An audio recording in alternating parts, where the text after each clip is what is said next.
नमस्ते।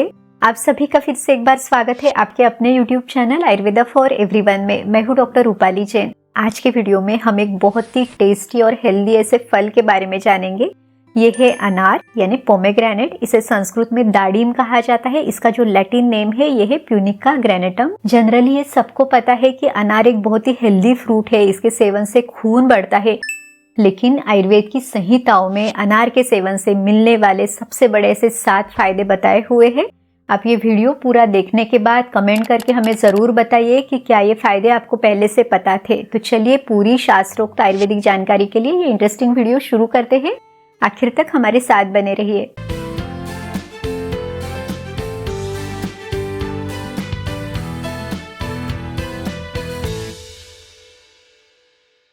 सबसे पहले हम अनार के जो आयुर्वेदिक औषधि गुण धर्म यानी इसकी मेडिसिनल प्रॉपर्टीज क्या है वो जानते हैं, क्योंकि तभी तो हम इसके फायदों के बारे में अच्छी तरह से जान सकेंगे।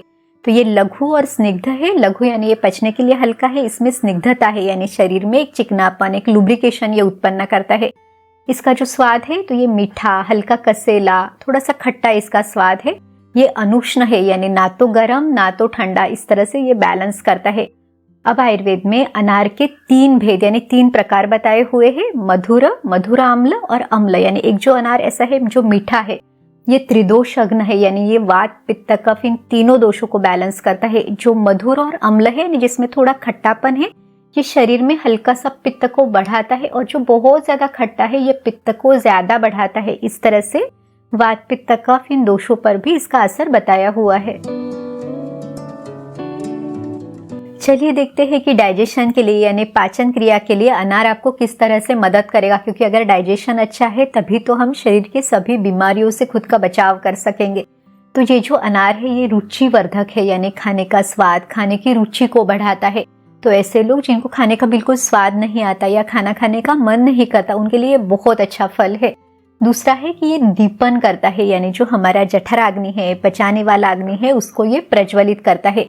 ये तृष्णा निग्रहण करता है यानी ऐसे लोग जिनको बहुत ज्यादा प्यास लगती है, बार बार पानी पीने का मन करता है, पानी पीने के बाद भी प्यास नहीं बुझती, तो उनके लिए भी ये बहुत अच्छा है। अब देखिए ये शरीर में अग्नि को तो बढ़ाता है पर पित्त को कम करता है। जैसे अगर किसी को अम्ल पित्त की तकलीफ है या शरीर में जलन वगैरह कुछ होता है तो उस तरह से पित्त से संबंधित समस्याओं को ये कम करता है।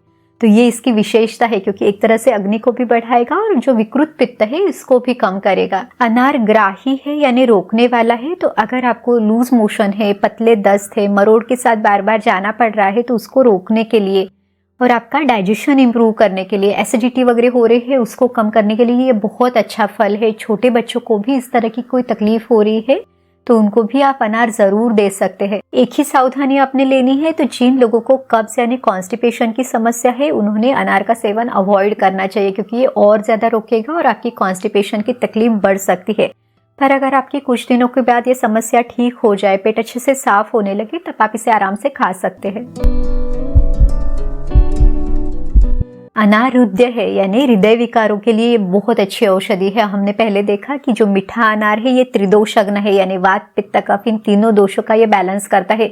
तो आपको किसी भी तरह की हृदय से संबंधित कोई बीमारी है तो आप इसे जरूर ले सकते हैं। खास करके अगर आपको बहुत ज्यादा थकान लगती है, आपको पाल्पिटेशन होता है, डर लगता है, शरीर में खून की कमी है, तो आपके लिए बहुत अच्छा रहेगा। रक्ताल्पता में यानी एनीमिया में खून बढ़ाने के लिए ये बहुत ही अच्छा फल है। अनार शोणित स्थापक है, खून से संबंधित बहुत सारी बीमारियों में ये बहुत अच्छी औषधि है। जैसे कि रक्त पित्त यानी शरीर से किसी भी मार्ग के द्वारा अगर खून बाहर जा रहा है, जैसे इपिस्टैक्सिस यानी नाक से खून निकलना, महिलाओं में मासिक धर्म में बहुत ज्यादा स्राव होना या फिर पाइल्स में ब्लीडिंग होना, तो इसमें खून को रोकने के लिए और खून बढ़ाने के लिए, इस तरह से दोनों रूप से आपको ये मदद करेगा। खून को साफ करके त्वचा विकारों को ठीक करने के लिए, स्किन का ग्लो, स्किन का कॉम्प्लेक्शन अच्छा रखने के लिए, इस तरह से ओवरऑल सभी विकारों में आप अनार का सेवन जरूर करें। अनार शुक्रवर्धक है यानी शुक्र धातु से संबंधित दुर्बलता में ये बहुत अच्छा फल है। अब देखिए शुक्र धातु स्त्री और पुरुष इन दोनों में है। हमने देखा है कि 7 धातुएं हैं, रस, रक्त, मांस, मेद, अस्थि, मज्जा और शुक्र। तो शुक्र धातु 7वें नंबर का यानी सबसे आखिरी वाला धातु है। तो अनार के सेवन से सभी धातु अच्छे रहेंगे, तो ओवरऑल शुक्र धातु पे भी इसका असर होगा। तो अगर आपको वंध्यत्व यानी इनफर्टिलिटी की समस्या है, शरीर में हमेशा थकान रहती है, तो ये इसको कम करेगा। ये बल है यानी ओवरऑल शरीर की स्ट्रेंथ को, स्टेमिना, एनर्जी को बढ़ाने के लिए ये मदद करता है। अनार का एक बहुत ही अच्छा फायदा है, तो ये मूत्रल है, यानी एक तरह से ये बहुत ही नेचुरल, बहुत सेफ ऐसा डायूरेटिक है। अगर आपको यूरिन ठीक से क्लियर नहीं हो रही या यूरिन करते समय कोई तकलीफ हो रही है तो उसको ये कम करेगा। शरीर में पित्त बढ़ने के कारण यूरिन में जलन है तो उस जलन को भी ये कम करेगा। हमने पहले देखा है कि ये त्रिदोषग्न है, ये पित्त को भी कम करता है। तो इस तरह से अनार के सेवन से बहुत सारे फायदे मिल सकते हैं।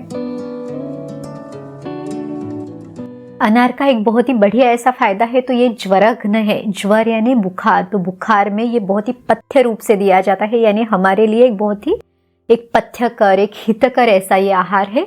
ये क्या क्या फायदे देगा? एक तो आपका बुखार कम करेगा, दूसरा बुखार के कारण कोई उपद्रव यानी जैसे कोई कॉम्प्लिकेशन होने का जो भी चांस है उसको कम करेगा। आप तब अनार खाते हैं तो आपको एक इंस्टेंट एनर्जी मिलेगी, आपकी जो शरीर की एक स्ट्रेंथ एनर्जी है वो ये अच्छे से बढ़ाएगा। तो इस तरह से अगर आपको बुखार है तब भी आप इसका सेवन जरूर करें।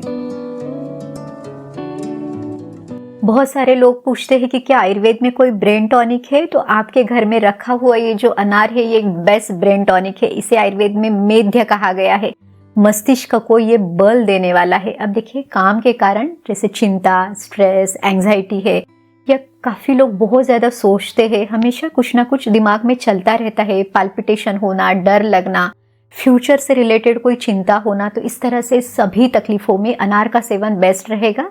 एजिंग प्रोसेस के कारण ओल्ड एज में भी विस्मरण होना, कुछ चीजों को भूल जाना, इस तरह की समस्याओं में भी ये बहुत अच्छा फल है, तो आप इसका सेवन जरूर करें।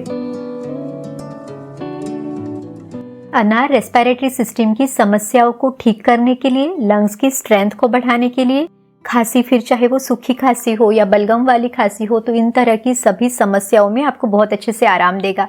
इसमें आपने मीठा अनार ही यूज करना है, क्योंकि हमने पहले देखा कि ये त्रिदोषग्न है, यानी वात, पित्त, कफ, इन तीनों दोषों को ये बैलेंस करता है। तो अगर आपको सूखी खांसी है, आपको श्वास मार्ग में बहुत ज्यादा रूखापन होता है, तो अनार कैसे है? ये स्निग्ध है, तो इस रूखेपन को ये कम करेगा। अगर अंदर कफ जमा है, बलगम है, तो इसे आसानी से ये बाहर निकाल देगा। यहाँ तक कि अगर बहुत ही सूखी खांसी है, वहाँ पे बहुत ज्यादा जलन होती है, खांसते समय या बलगम निकालते समय भी अगर आपको जलन होती है, तो उस जलन को भी ये ठीक करेगा। तो इस तरह से ओवरऑल रेस्पिरेटरी सिस्टम की सभी समस्याओं में ये आपके लिए बहुत अच्छा फल रहेगा। अनार के दाने खाने के बाद जो हम छिलका फेंक देते हैं, तो कभी भी ये छिलका ना फेंके। ये छिलका भी बहुत अच्छी औषधि है।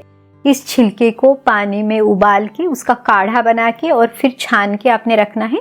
तो इसे आप कैसे यूज करें? तो ऐसे लोग जिनको मुंह में हमेशा छाले आते हैं या वहां पे जलन होना, मुंह में हमेशा चिपचिपापन जैसे लगना, टंग पे एक व्हाइट लेयर रहना, खाने का स्वाद पता ना चलना, या फिर हमेशा एक कफ बना रहना मुंह में, बैड ब्रीथ की समस्या, इस तरह की सभी समस्याओं को अगर आप इस काढ़े से गार्गल करते हैं, माउथ वॉश करते हैं, तो आपकी ये समस्या कम होगी।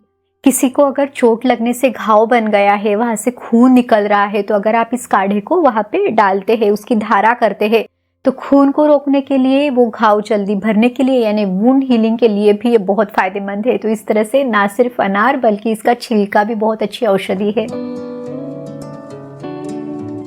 चलिए देखते हैं कि अनार का सेवन आपने कैसे करना है। तो ऐसे आधा अनार, या अगर छोटा सा अनार है तो एक अनार भी आप खा सकते हैं। अनार के दानों को अच्छी तरह से चबा चबा के खाए, सीड्स भी आपने जरूर खाने हैं, क्योंकि वही तो इसके रस को और अच्छे से पचाने के लिए मदद करेगा। जो लोग ऐसे अनार चबा के नहीं खा सकते, तो वो इसका जूस निकाल के पिए। 20 से 50 ml की मात्रा में आप इसे ले, बहुत ज्यादा ग्लास भर के आपने इसे नहीं लेना है, ताकि हमें आराम से हम इसे पचा सके। अनार से बनी हुई बहुत सारी औषधियों को आयुर्वेद में यूज किया जाता है, जैसे कि दाड़िमाष्टक चूर्ण, दाड़िमाद्य घृत, दाड़िमावलेह, दाड़िम चतुस्सम। तो ये बहुत सारी औषधियां आपको आराम से मिल जाती है। तो अगर आप ऐसे अनार नहीं खा सकते, तो फिर औषधियों के रूप में आप इसे ले सकते हैं। इस तरह से आज के वीडियो में हमने अनार के सबसे बड़े ऐसे 7 फायदे देखे। क्या सावधानी लेनी है? तो सिर्फ जब आपको कॉन्स्टिपेशन है तब आपने इसका सेवन अवॉइड करना है, बाकी सभी लोग इसका सेवन जरूर कर सकते हैं। अगर आपको ये वीडियो अच्छा लगा तो इसे लाइक जरूर कीजिए। अगर आप चैनल पे नए हैं, अपने चैनल को सब्सक्राइब नहीं किया है, तो आयुर्वेद की सही जानकारी के लिए इसे सब्सक्राइब करना ना भूलें। चलिए फिर मिलते हैं अगले वीडियो में। आयुर्वेद को अपनाइए, स्वस्थ रहिए। नमस्ते।